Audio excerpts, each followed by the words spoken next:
Simple crossing over experiments part 3 हम देख रहे हैं। हमारा टॉपिक था development of behaviour. Development of behaviour के अंदर हमने 3 पार्ट्स देखे थे, ईथोजेनेटिक्स, न्यूरोइथोलॉजी और ईथो एंडोक्राइनोलॉजी। उसमें से हम ईथोजेनेटिक्स देख रहे हैं, role of genes and environment in the development of behaviour. So let's get started. Simple crossing over experiments की आज हमारी हेडिंग देखते हैं। सबसे पहले ये एक ऐसी मेथड होती है जो कि एस्टेब्लिश की गई थी, जिसमें रिलेशन देखी जाती है बिटवीन जीन्स एंड बिहेवियर, और ये एक तरह की हाइब्रिड स्टडी होती है। अगर दो पेरेंट्स की बात की जाए, दो पेरेंट स्पीशीज की बात की जाए, तो वो डिफर करती है बिहेवियर के अंदर, और देखा जाए तो then it is either present और एब्सेंट इन हाइब्रिड्स। जो हाइब्रिड्स होते हैं उसमें या तो ये प्रेजेंट होगा या फिर वो एब्सेंट होगा, depending on whether it is dominant और नॉट। क्योंकि अगर कोई भी कैरेक्टर अगर अपने आप को एक्सप्रेस कर पा रहा है या फिर कोई भी जीन अपने आप को ज्यादा एक्सप्रेस कर पा रहा है, तो वो डिपेंड करता है कि जीन डोमिनेंट है या फिर रेसेसिव है, वो सप्रेस होता है या फिर डोमिनेट करता है। साथ में सबसे पहली हेडिंग आती है अब mating call of male cricket. जो मेटिंग कॉल होती है मेल क्रिकेट की, उसके बारे में देखिए। अब क्या होता है, जो साउंड प्रोड्यूस की जाती है वेरियस इंसेक्ट के थ्रू, वो कैसे होती है? Rubbing two parts of the body together are referred to as stridulation. ये थोड़ा सा इंपॉर्टेंट है यहाँ पर कि एक तरह का साउंड जो कि प्रोड्यूस किया जाता है अलग अलग इंसेक्ट्स में। हर इंसेक्ट ज्यादातर रात के टाइम पे साउंड प्रोड्यूस करता है। So basically what they are doing is they are calling their mats.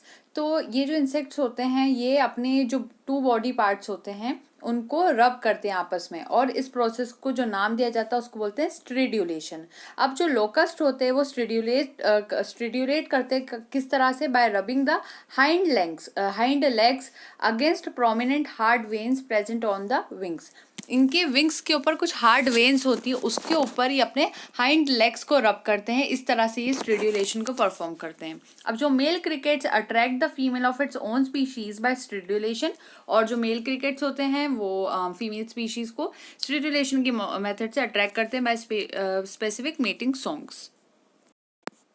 The difference in songs of different species are not distinguishable by human ear out by oscillogram, but by oscillogram। अब क्या होता है कि जो difference होते हैं हर, क्योंकि हम लोग सुनते तो हमें तो हर इंसेक्ट का सॉन्ग एक जैसा लगता है कि हाँ कि इंसेक्ट्स आवाज कर रहे हैं और वो सारे एक जैसे सुनाई देते हैं। लेकिन यहाँ पर क्या हो रहा है कि वो जो सॉन्ग्स होते हैं वो डिफरेंट होते हैं हर स्पीशीज के अंदर, और वो हम लोग ह्यूमन ईयर के थ्रू डिस्टिंग्विश नहीं कर पाते। लेकिन अगर हम ऑसिलोग्राम से उसको सुनेंगे तो वो डिस्टिंग्विश करना ईजी हो जाएगा। तो oscillogram is a distinguishing kind of thing यहाँ पर। तो अब जो बेंटले एंड होए थे 1972 ने, इन्होंने क्या करा, इन्होंने शो किया कि एक फॉर्म ऑफ बिहेवियर होता है जो कि चेंज होता है by quite small genetic differences। अब they obtained hybrids between 2 species of the Australian field crickets, जिसको नाम दिया जाता है टीलियोग्राइलस और कॉमेडियस। फिर टीलियोग्राइलस ओशियनिकस, ये 2 स्पीशीज थी। उन्होंने इसे रिकॉर्ड करा इनके सॉन्ग्स ऑफ पेरेंट्स को, इनके हाइब्रिड्स को ऑसिलोग्राम के अंदर, और ऑब्जर्व करा कि जो सॉन्ग थे F1 हाइब्रिड्स के वो डिस्टिंक्टली डिफरेंट थे, पूरी तरह से डिफरेंट थे उनके पेरेंट के सॉन्ग से। तो उससे ये शो हो गया, they showed that in back cross hybrids, back cross जब करा तो उन्होंने ये पाया कि जो हाइब्रिड्स होते between 2 closely related species, 2 closely related species के बीच की जो हाइब्रिड होती है वो प्रोड्यूस करती है एक extra pulse of the sound. एक नया पल्स उनके साउंड में सुनाई दिया, उनके सॉन्ग में एक अलग ही पल्स देखने को मिला, जो which in turn gave an extra seizure movement के बदले एक एक्स्ट्रा सीजर मूवमेंट वहां पर आया टू द विंग्स के अंदर, that produce the different songs, जिसकी वजह से थोड़ा सा एक पल्स की वजह से उनका सॉन्ग डिफरेंट हो गया। तो ये सॉन्ग का वो था। अब हम फिगर यहाँ पर आप देख सकते हैं जो जीन्स होते हैं और उनका बिहेवियर हम देख रहे हैं। Phrases structure of the calling song of the male cricket Teleogryllus. पहला फिगर टीलियोग्राइलस कॉमोडस, और जो टीलियस ओशियनिकस है, वेरियस हाइब्रिड्स बिटवीन देम, उसका सॉन्ग है। सेकंड टीलियस कॉमोडिकस का है, वहां पर आप देख सकते हो साइन शोन है। और अब हम इसको एरोज देखते हैं। सबसे पहले ये जो एरोज है यहाँ पर वो इंडिकेट करते हैं beginning of a song phrase. एक गाना जहाँ से शुरू हो रहा है, सॉन्ग शुरू हो रहा है, वहां से उसके एरोज इंडिकेट कर रहे हैं। जैसे कि यहाँ एक एरो आ रहा है, यहाँ एक एरो आ रहा है, यहाँ एरो और एक यहाँ एरो, तो यहाँ से एक नया सॉन्ग का फ्रेज स्टार्ट हो रहा है। ठीक है, तो आप देख सकते हैं टीलियोग्राइलस कॉमोडिकस वाइल्ड टाइप का सॉन्ग कुछ इस तरह से चल रहा है। और यहाँ पर आकर ये जो मतलब जो कहना चाहिए फ्रीक्वेंसी है वेव्स की, वो बहुत ज़्यादा पल्स जो है वो बहुत ज़्यादा अपने पास आ गई, कॉम्पैक्ट टाइप की होगी इस एरिया के अंदर, ठीक है। वहीं जो दूसरा है ओशियानिकस का वाइल्ड टाइप, उसमें देखेंगे तो यहाँ पर बहुत कॉम्पैक्ट चल रहा है, बीच में एक स्पेस आ रही है, फिर कॉम्पैक्ट, फिर स्पेस, और यहाँ एक एरो आ रहा है जहाँ से एक न्यू फ्रेज की बिगनिंग हो रही है। फिर यहाँ पर इसके F1 जनरेशन के अंदर शो किया गया है कमोडिकस की, और यहाँ ओशियानिकस की F1 जनरेशन का हाइब्रिड शो किया गया है, उसको आप देख सकते हैं। यहाँ पर भी किस तरह से डिफरेंट हो रहे हैं सॉन्ग्स, और इसके सॉन्ग यहाँ पर ऐसे डिफरेंट हो रहे हैं। तो ये सॉन्ग्स आप देख सकते हैं सारे फिगर डिफरेंट है यहाँ पर चारों।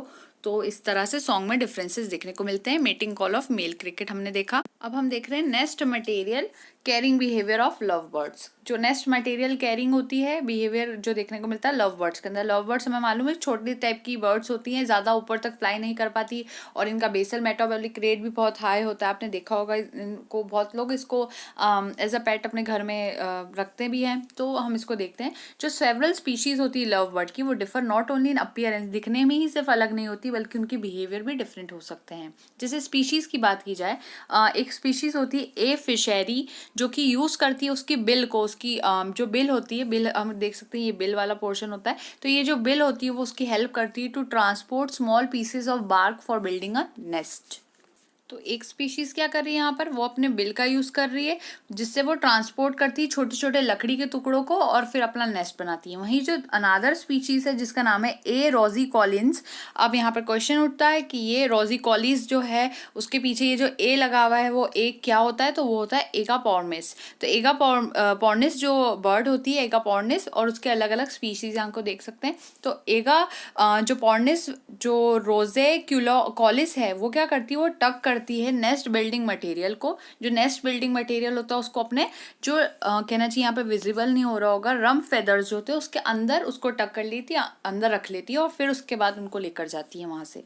1962 की बात है। विलियम डिल्गर नाम के जो साइंटिस्ट है उन्होंने टेस्ट किया था, एक हाइपोथेसिस दी थी, टेस्टेड द हाइपोथेसिस कि जो नेस्ट मटेरियल होता है carrying behaviours of love birds is genetically determined by producing hybrids. वो डिटरमाइन उन्होंने करके बताया था कि ये जो नेस्ट बिल्डिंग के ये दो तरह से यहाँ पर बनाने के तरीके होते हैं, तो वो डिटरमाइन कैसे होता है, जेनेटिकली डिटरमाइन होता है, और इसको प्रोड्यूस किया जा सकता है हाइब्रिड्स के थ्रू। अब जो उन्होंने मतलब हाइब्रिड्स प्रोड्यूस करे थे तो उससे उनको ये बात समझ में आई थी। अब जो यंग हाइब्रिड्स होते हैं, अगर हम यंग हाइब्रिड्स की बात करें, यंग हाइब्रिड बर्ड्स की बात करें, तो अपीयर्ड कंफ्यूज्ड। तो उन्होंने ये पाया कि अगर देखिए सिंपली शब्दों में हम बात करें तो क्या हो रहा है, एक रोजी कॉलिस वाली स्पीशीज है और एक है फिशेरी वाली। तो एक ऐसी होती है जो अपना नेस्ट मटेरियल का रखती है अपनी फेदर्स के अंदर टक करके संभाल के रख के, और फिर नेस्ट मटेरियल बनाती है, और दूसरा अपना नेस्ट मटेरियल का रखती है अपने बिल के अंदर रखती है। तो ये दो तरह की थी। अब ये दोनों स्पीशीज का उन्होंने क्या करा, जो विलियम डिल्कर थे उन्होंने इसको क्रॉस करवाया। जब उन्होंने क्रॉस करवाया तो जो उनकी हाइब्रिड फॉर्म हुई, उनकी जो प्रोजेनी फॉर्म हुई,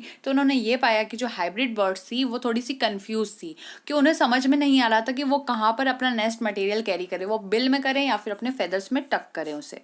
तो उन्होंने क्या करा, दे अटेम्प्टेड टू टक the nest material under their feathers. उन्होंने कोशिश करी कि चलो हम हमारे जो फेदर्स है उसके नीचे इस मटेरियल को, नेस्ट के मटेरियल को रखकर जाने की कोशिश करते। Then tried to carry it in their beaks, और ये भी कोशिश करी साथ में कि वो अपनी बीक्स जो होती है, उनकी चोंच जो होती है उसके थ्रू उसको उठाने की कोशिश करे, repeating the pattern several times, और वो बार बार ये काम करती रही।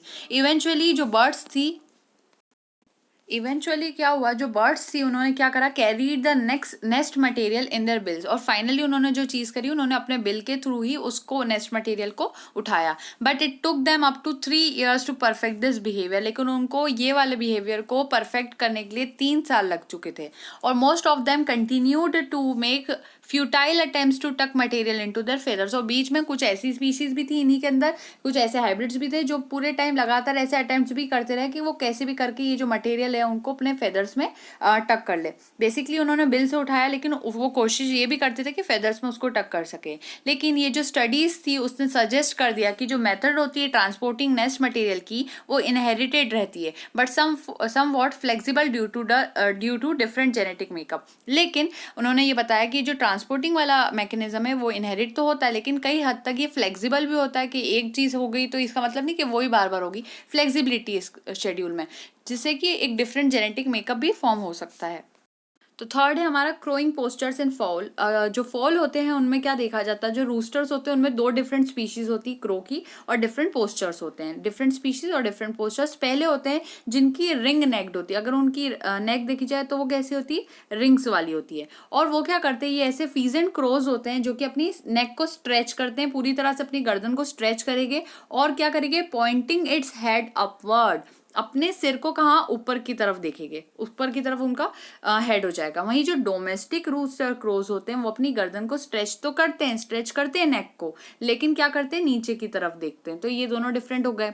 अब क्या होता है, थर्ड में क्या किया गया, एक हाइब्रिड बना गया दोनों स्पीशीज का, और अज्यूम किया गया, उसमें देखा गया कि जो इंटरमीडिएट पोजीशन है वो मिलेगी वाइल क्रोइंग, और जो इंटरमीडिएट पोस्चर मिला in crowing in hybrid is due to the new genetic makeup, क्योंकि अब एक तरह का न्यू जेनेटिक मेकअप बन गया है। तो अब जो पोजीशन देखने को मिली वो कैसी थी, जो नेक थी वो स्ट्रेच तो हो रही थी, लेकिन वो ना ही बहुत ऊपर देख रहा था, वो ना ही बहुत नीचे देख रहा था, वो एक इंटरमीडिएट पोजीशन पर देख रहा था। फिगर देख लेते हैं। तो पहला फिगर हम ऑलरेडी देख चुके थे, जिसमें हमने एगापोर्निस जो रोजेकॉलिस थी और एगापोर्निस फिशेरी वाली लव बर्ड थी, उन दोनों के नेस्ट मटेरियल वाला कंसेप्ट देखा था। इधर हमारा जीन्स एंड बिहेवियर में कौन सा है, क्रोइंग पोस्चर ऑफ फॉल। पहले में आप देख सकते हैं रिंग नेक्ड रूस्टर को, वो ऊपर की तरफ देख रहा है, उसके डायरेक्शन देखिए ऊपर की तरफ है। डोमेस्टिक रूस्टर कहाँ देख रहा है, नीचे की तरफ देख रहा है, लेकिन दोनों की गर्दन स्ट्रेच्ड है। वहीं जो हाइब्रिड है वो कैसा देख रहा है, वो एक ऐसी पोजीशन पे देख रहा है, ना बहुत ऊंची है ना बहुत नीची है, बीच की पोजीशन है। तो यहाँ इसके स्टेटमेंट्स हैं, आपके लिए विजिबल होंगे। फोर्थ पॉइंट देख लेते हैं, हम क्या देख रहे हैं, मेट सिलेक्शन बिहेवियर इन बैबून। अब जो बैबून्स होते हैं एक तरह की मंकी की स्पीशीज होती है, आपने देखी होगी बैबून्स को। अब उसके बारे में पढ़ते हैं। जो हेमेड्रियास बैबून होते हैं वो एक तरह का सोशल मंकी होता है। इसमें जो मेल बैबून होता है या फिर बबून भी बोल सकते हैं। तो ये जो बबून्स होते हैं वो पी हेमेड्रियास जो रहते हैं वो अपने मेंटेन करते हैं हैरेम को। नाउ तो क्वेश्चन अराइजेस कि हैरेम क्या होता है, HAREM। तो harem is a group of females. अगर देखा जाए तो इनकी ग्रुप, ये एक जो मेल रहता है उसकी कुछ ग्रुप ऑफ फीमेल्स रहती है, जो वो उसको कैरी ओवर करता है, प्रोटेक्ट करता है, और वो उसकी ही कहना चाहिए पूरा ग्रुप बना के रहती है, फैमिली की तरह रहती है, और उसके साथ उनकी ब्रीडिंग भी होती रहती है। अब जो दूसरी स्पीशीज होती है, अनादर स्पीशीज ऑफ ऑलिव बबून, जो ऑलिव बबून होते हैं जिसको पी एन्यूबिस भी कहा जाता है, वो थोड़े से प्रोमिस्कस होते हैं, प्रोमिस्कियस होते हैं, जिसका मतलब होता है वो मेट करते हैं इनडिस्क्रिमिनेटली। उनको कोई ऐसा हैरेम मेंटेन नहीं करना होता, वो अलग अलग तरह से फीमेल्स के साथ मेटिंग कर सकते हैं। यहाँ पे लेकिन क्या होता है, इन द ओवरलैपिंग रेंज, एक तरह की ओवरलैपिंग रेंज यहाँ पर बनती है हेमेड्रियास की। तो उसमें क्या होता है, जो हेमेड्रियास के मेल्स रहते हैं वो क्या करते हैं, किडनैप कर लेते हैं फीमेल जुवेनाइल एनोबिस को। वो उस स्पीशीज की जो फीमेल जुवेनाइल रहती हैं उनको किडनैप करके अपने ग्रुप में ऐड कर लेते हैं। सो किडनैपिंग भी यहाँ पर हो रही है। तो फीमेल जुवेनाइल जो एन्यूबियस की होती है वो mature sexually in the company of hamadryas, और फिर जो एन्यूबियस के वहाँ की जो फीमेल्स होती हैं वो कहाँ पर, इस जो हेमेड्रियास की कंपनी, हेमेड्रियास का ग्रुप है, वहाँ पर मैच्योर होती है। और these females learn to cooperate with the herding behaviour of males in the harem life. और फिर वो यहाँ पर इस तरह की जो कहना चाहिए हेमेड्रियास बबून्स की जो कहना चाहिए रूल्स एंड रेगुलेशंस उसको फॉलो भी करती हैं, और वहाँ पे कॉपरेट भी करती है और हैरेम को फॉलो करती है। अब ये तो हुई दो स्पीशीज की बात, लेकिन क्या पाया गया है, जो हाइब्रिड मेल्स होते हैं उसमें क्या देखा कि जो रिजल्ट हो रहे थे, मेल जो उन्होंने पी हेमेड्रियास से लिया था और फीमेल जो पी एन्यूबियस की थी। तो मेल कहाँ का है, हेमेड्रियास का, और फीमेल कहाँ की, एन्यूबियस की। जब इनको क्रॉस करवा के इनके हाइब्रिड्स को चेक करा गया तो जो मेल्स अब बने थे वो नॉट सो इफिशियंट, वो बहुत ज़्यादा इफिशियंट नहीं थे इन हार्डिंग फीमेल्स के, वो फीमेल्स का एक ग्रुप बना सके, उनका हार्ड बना सके, जैसे कि एक प्योर हेमेड्रियास करता था। वो अपनी फीमेल्स का एक ग्रुप बना के एक हैरेम को मेंटेन करता था। Since both the hamadryas and hybrid males appear to have the same opportunity to learn the herding behaviour, क्योंकि अगर ऐसा देखा जाए तो अब हेमेड्रियास की ग्रुप में एक जब एन्यूबीस की फीमेल आ चुकी थी, तो जो ऑफस्प्रिंग से, जो हाइब्रिड से, उनको याद हो जाना चाहिए था, क्योंकि उनको सेम अपॉर्चुनिटीज मिली थी, तो उनको याद हो जाना चाहिए था कि किस तरह से एक हर्डिंग बिहेवियर होना चाहिए। लेकिन वो वाले मेल्स को ये वाली चीज़ याद नहीं हुई। तो उससे ये कंक्लूड होता है कि जो हर्डिंग बिहेवियर होता है is determined by genetic makeup, वो जेनेटिक मेकअप से ही याद हो पाता है। तो आई होप आपको ये समझ में आया कि यहाँ पर सिंपली हो क्या रहा है। तो एक बार मैं इसको थोड़ा सा शॉर्ट में रिवीजन देती हूँ, क्योंकि हेमेड्रियास का थोड़ा सा कंसेप्ट थोड़ा सा न्यू है, यहाँ पर किडनैपिंग वगैरह भी एनिमल्स में देखने को मिली। तो क्या हो रहा है, बैबून्स की बात कर रहे थे हम उसको बबून बोल देते हैं। अगर आपको कंफर्टेबल लगे आप जो बात करेंगे वो ठीक है, बस हमें कंसेप्ट समझना है। अब ये बबून्स है, एक होते हैं हेमेड्रियास वाले, ठीक है, मैं यहाँ स्पेलिंग पूरी नहीं लिख रही हूँ, आपको पता है क्या होती है। तो बबून में एक होते बबून हेमेड्रियास, और दूसरे कौन से होते हैं बबून, कौन से वाले, एन्यूबिस वाले। तो ए और एच वाले हमने यहाँ लिखे। एच वाले क्या होते हैं, एच से ही याद कर लेना, हेमिड्रियास वो होते हैं जो कि हैरम को बनाते हैं, एक ग्रुप ऑफ फीमेल्स को बनाते हैं, उनके साथ उनकी ब्रीडिंग होगी, वो ग्रुप रखेंगे और उसको मेंटेन करेंगे, उनको प्रोटेक्ट करेंगे और सब कुछ वहाँ पर होगा। अब बबून की बात करी जाए तो जो एन्यूबीस वाले वो थोड़े से अलग होते हैं, इनके वहाँ पे हैरम जो होता है वो बनता नहीं है और ना ही यहाँ पे कुछ इस तरह के रूल्स एंड रेगुलेशंस फॉलो किए जाते हैं। अब क्या होता है, ये जो एक कुछ ऐसे एरियाज भी होते हैं जहाँ पे ये दोनों बबून्स मिलजुल कर रहते होंगे, मतलब मिलजुल कर तो नहीं रहते, एक तरह से इनका भी एरिया वहाँ पर है और दूसरा एरिया यहाँ पर भी है। तो ये वाले जो हेमेड्रियास होते हैं ये थोड़े से यहाँ पर थोड़े ईविल काइंड ऑफ रहते हैं और एक दूसरे के राइवल्स तो होते हैं और ये थोड़े ईविल होते हैं, जो एच वाले तो आप मान सकते हैं थोड़े से विलन टाइप है यहाँ पर। ये क्या करते हैं, ये यहाँ की जो फीमेल्स होती हैं एन्यूबीस के, वहाँ की जो फीमेल्स होती हैं उनको किडनैप करते हैं। और फीमेल एन्यूबीस कैसी किडनैप करते हैं, जो कि जुवेनाइल हो, यंग हो एज में, उनकी सेक्सुअली मैच्योर नहीं होती हैं वो, तो उनको किडनैप कर लेते हैं ये एच वाले। और एच वाले क्या करते हैं, इनके वहाँ ए वाली फीमेल्स को ले आते हैं। जब जो एच मेल्स होते हैं, ए फीमेल्स होती है, ये इनके हैरम में आ चुकी होती हैं और जब वहाँ पे वो बड़ी हो जाती है उनको सारे रूल्स एंड रेगुलेशंस भी पता होते हैं।